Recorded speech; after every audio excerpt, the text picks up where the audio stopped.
Hello, I'm Dr. Meenalgar and I'm a pediatric neurologist in Jaipur. So, today we are going to talk about some movements that are seen in a lot of young children, which are known as self-gratification behavior.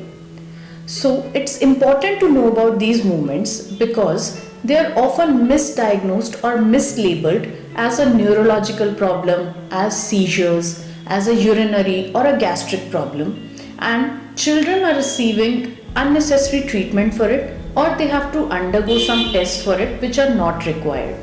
So these movements are commonly seen in children from about 3 to around 5 to 6 years of age. They can be seen in both girls and boys, but they are slightly more common in boys.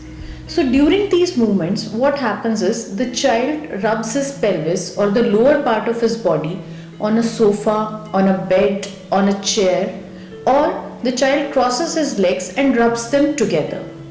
During these movements, the color of the child's face can turn to reddish and they can also have sweating. They can also produce some noises like some grunting movements. During these movements, the child is absolutely conscious and if called, they will respond immediately. These movements happen only during the day and never at night, and they can happen when the child is alone or when they are in somebody's company. These movements are not abnormal, but they are a part of normal development, and eventually children stop having these movements and outgrow them. So parents often feel shame at these movements and they try to scold or hit the child, but that is not the right thing to do. These are normal movements and shaming or scolding the child will not stop these movements.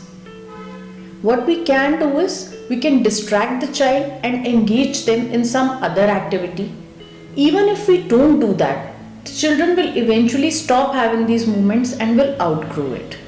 So these movements can happen due to boredom, due to anxiety, and rarely they can happen due to some urinary problem.